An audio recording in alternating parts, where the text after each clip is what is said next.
Hey guys, welcome to another plan with me. If you are new to my channel, then this is the video that I do at the end / beginning of every month where I show you guys how I set up my bullet journal and I give you guys a little flip through of the month before.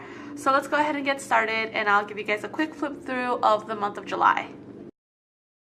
So for those of you that have been following me for a while, then you know that I recently gave birth. My baby boy was due in July and he was born on July 8th. We had done a nautical theme for the baby shower and we had done a nautical theme for his nursery. So I thought a nautical theme for the month was very fitting. And so that's what I did here with the anchor and the ship's wheel. And all in all, I'm just really happy with how this came out. I didn't put too much on the calendar because, again, I didn't know exactly what day he would come since babies are on their own schedule. So I didn't really plan much, so this part is looking a little empty. But all in all, I'm really happy because I did hit all my goals. I haven't filled these in yet, but I know I hit all my goals for my social media trackers.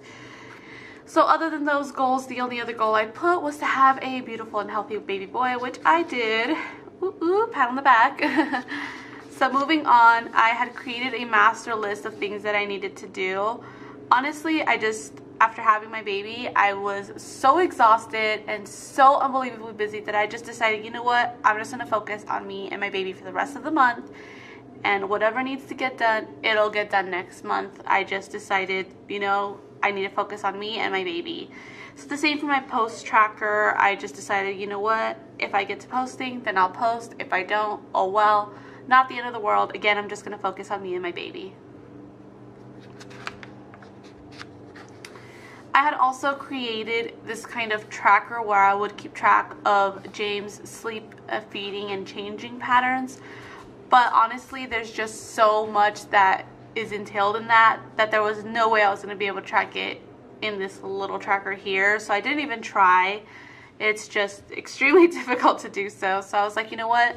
I'll just think of something better for next month. Additionally, I had also created a spread for Alicia. We were going to keep track of her cheer skills and the days that she practiced them and the days that she mastered them. But she's been doing some one-on-ones and she's just zooming through. So I just thought, you know what, we'll do something else for her next month to keep track of her cheer stuff in a different way because there was just no way to track all that, especially with how busy I've been with my baby. So moving on to my weekly spreads, you'll notice that this first one for the month is the one that is the most detailed. And that comes as to no coincidence because this is actually the week that I gave birth to my baby. So when I created this spread, I still had a lot more time. You'll notice that I've got my monthly overview here. This is kind of like my to-do list for the week, split into the different days, whereas my events I keep on this side so that they're separate and the events don't get lost between my to-do list. Of course, I've got my shopping list, I've got my meal planner here, and then I also decided to start tracking my water intake and my sleep log, which is of course super erratic because that's just how it is your final month of pregnancy. Of course, I decided to add a little habit tracker rather than do the monthly tracker, which I was doing previously, and I found that this one worked a lot better for me. And with the extra space, I just, you know, kept up with the nautical theme, put a little quote, and over here a little drawing. And as you can see, I kind of just kept it the same for the subsequent weeks. I didn't put anything on my to-do list because, again, I just wanted to focus on just basically surviving. I was in survival mode, so I just put survive. I just wanted to focus on me and my baby and having our things done and just basically focus on basically surviving.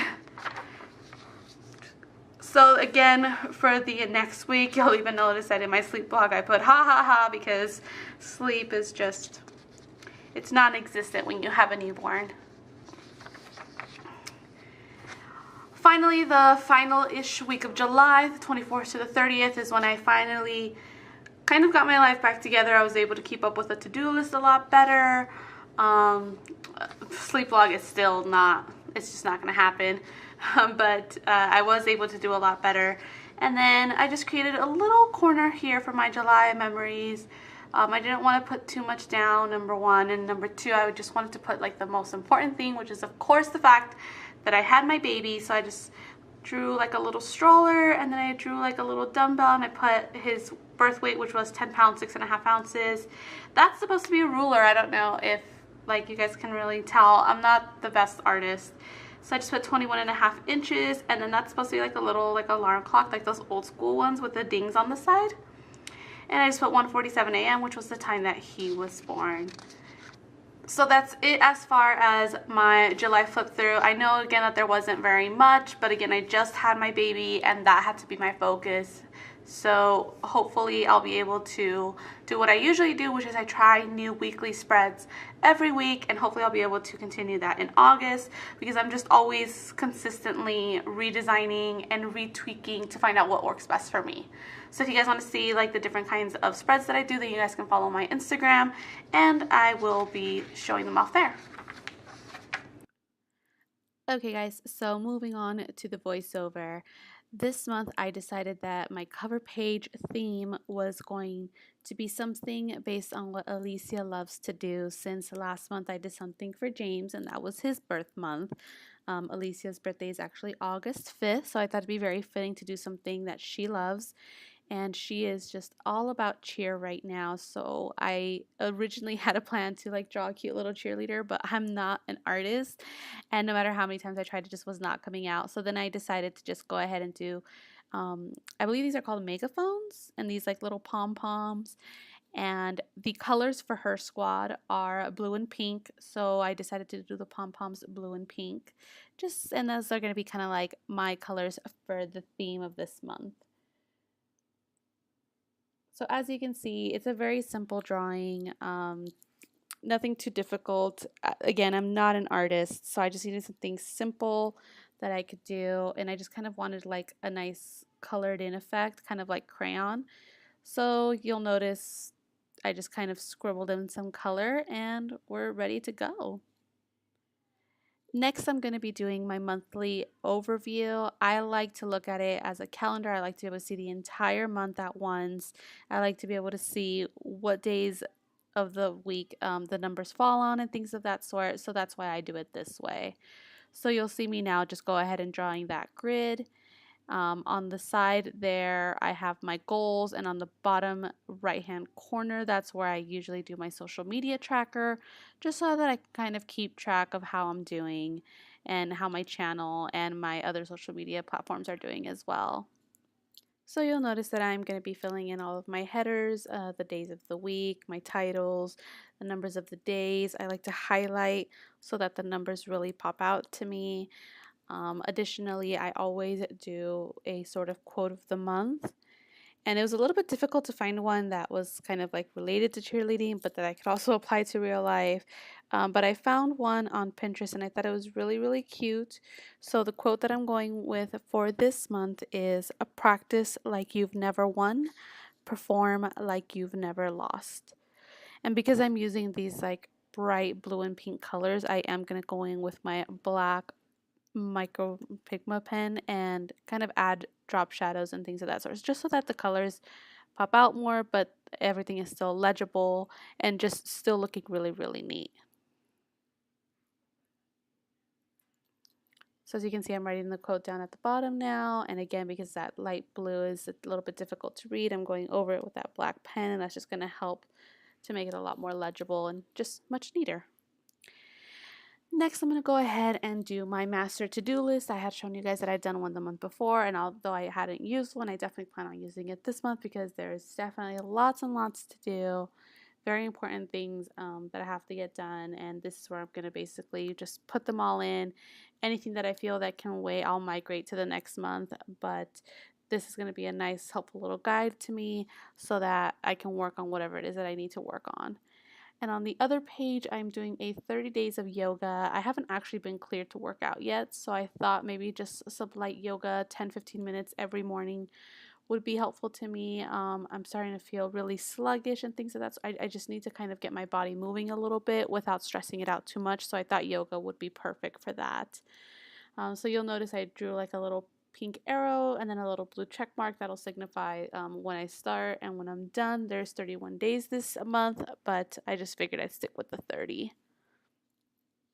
Next, I'm going to go ahead and work on my weekly spread.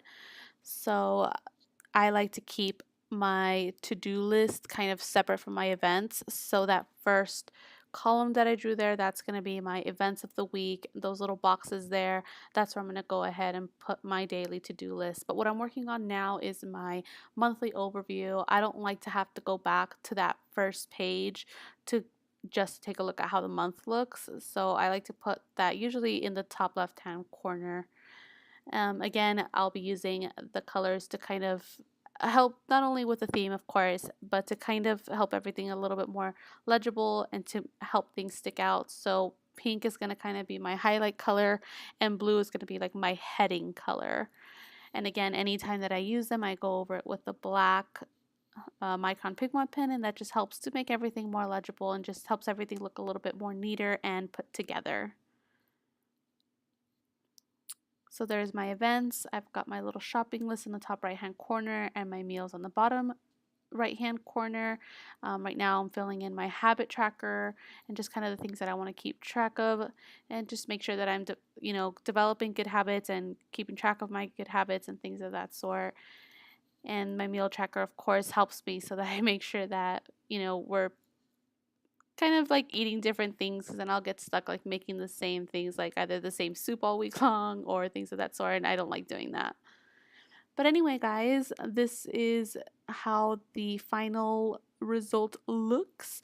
I really, really like how it came out. I think it's perfect that it's blue and pink because those are Alicia's favorite colors. So she's very, very lucky that her squad chose those colors. And I'm excited to see how this spread works for me. Like I mentioned, you guys can always go and follow my Instagram so that you guys can see all the different types of weekly spreads that I do. I do usually post them there. But anyway, if you like this video, then don't forget to subscribe and give it a thumbs up, and I would totally appreciate it. If you have any ideas or suggestions for what you want to see me do for my monthly theme next month, then go ahead and leave it in the comments below. So thank you guys for watching, and I will see you guys in the next one. Bye. Mwah.